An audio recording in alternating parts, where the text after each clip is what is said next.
So, pinagsabay-sabay yung yellow corn at saka yung palay. Para mas makasave, ito yung ginagawa namin. So, ayan, magigiling po kami ni Mama ngayon ng mais. Bago namin gilingin is linisan muna. So, ayan, ganyan po kami maglinis ng mais gamit ang nigo kung tawagin sa amin. Ewan ko lang kung ano to sa Tagalog, bilao or I don't know lang. May isang term pa doon, kalalaw. So, ganyan po yung ginagawa namin para makuha yung pinakalikabok niya at yung ibang dumi.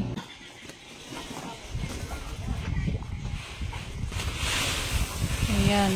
Tapos ito yung wala. So ito po yung ginagamit namin pang sapin doon sa ilalim ng gilingan. Para kapag umagos na yung mga bigas ay doon na lang dediretso sa sapin na nilagay namin. So ayun, nung nasa Sipalay Negros pa lang kami, simula nung pagkabata ko hanggang 2010 ay ito na talaga yung pagkain namin, bigas na mais. At ganito po yung process namin sa paggawa ng bigas. So syempre nakakapagod kasi ang bigat ng gilingan para paikutin. Yung nasa taas kasi na umiikot ay nasa 15 to 20 kilos. So talagang mabigat pero kailangan tiisin kasi wala kaming makain, oo. Naalala ko pa nung elementary days namin ni Ate Arlen, nasa grade 4 ata ako noon at siya naman ay nasa grade 6. So, inutusan kami ni Mama na magiling doon sa kapitbahay namin. Mga 1 kilometro at kalahati yung lalakarin namin papunta doon. Oo, ganyan kalayo sa amin yung aming kapitbahay. Parang hindi na ata yung kapitbahay. Dito sa Guimaras ay kabilang barangay na po yan. So, ayan na nga, pasan-pasan na namin ni ate yung tig-1 kalahating sakong bilog na mais ang pasan namin papunta doon. Siyempre, kailangan talaga makagiling kami para may pambaon kami pagdating ng Lunes. At ayun, pagdating namin doon ni ate, hindi pugat yan na gilingan na nakaupo lang. Ang gilingan namin doon ni ate ay yung nakatayo po kami. Ang tawag sa amin ay yung kabayo na gilingan. Parang ganito po siya, mas malaki at mas mabigat. Na nakatayo ka lang hanggang sa matapos. So, siyempre, carry pa rin namin ni ate yon hanggang sa makauwi kami ng bahay, dala ang aming giniling na bigas at si Mama na ang maglinis nun. So ayun, balik tayo dito. Inayos muna ni Mama yung parang hinahawakan sa taas na umiikot kasi maluwag. So kailangan higpitan para hindi malaglag.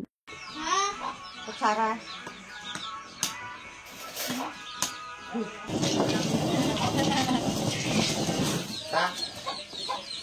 Halo. Ay. Giling tayo.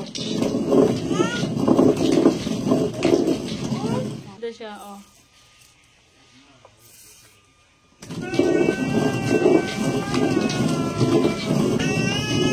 Ang bigat! Ito yung pagkain namin. Ito yung ginagawa namin. Tuwing wala kaming pasok, Sabado o di kaya Linggo. So, inutusan kami ni Mama na maggiling doon sa kabilang bahay na merong gilingan. So, yun yung aming kinakain. Ito yung baon namin sa eskwelahan, guys. So, tingnan nyo. Yung elementary days namin. Linisan pa to, linisan.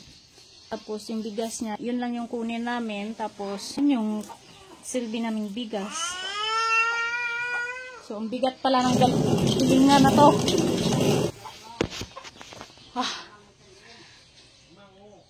So, ito po yung giniling namin kanina, guys, na mais. Yellow corn na mais. Tapos ngayon, kinukuha na ni Mama yung pinakabigas niya. Tapos tingnan nyo kung anong ginagawa ni Mama para kunin yung pinakabigas niya. Ginagawa niya. Ayan.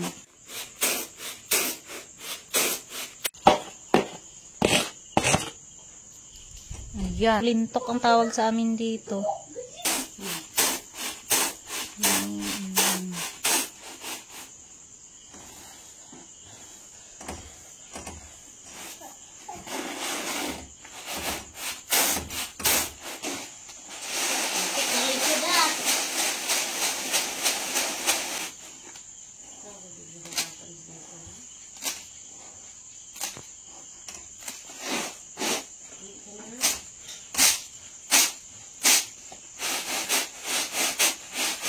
So, ayan, kukunin na ni Mama yung pinakabigas niya. At, ayan, ito na yung pinakabigas niya, guys. Ayan. Ayan, ito na yung bigas niya.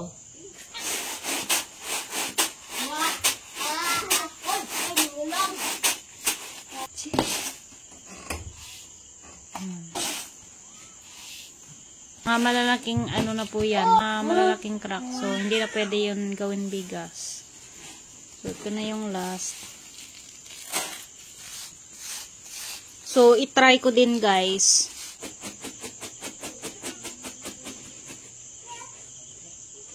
So, ayun, hindi ko na masyado pinatagal pa ang video ko dyan kasi ganyan lang din naman yung process gaya nung kay mama. So, syempre, ito yung kinalakihan namin. Hindi talaga namin ito makakalimutan. Sahog tapos na. Yung humay or yung palay. Ayan. Tapos, ito yung yellow corn na mais. So, pinagsabay-sabay yung yellow corn at saka yung palay.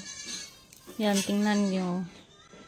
Para mas makasave, ito yung ginagawa namin kapag meron kaming bigas na yellow corn. Ayan.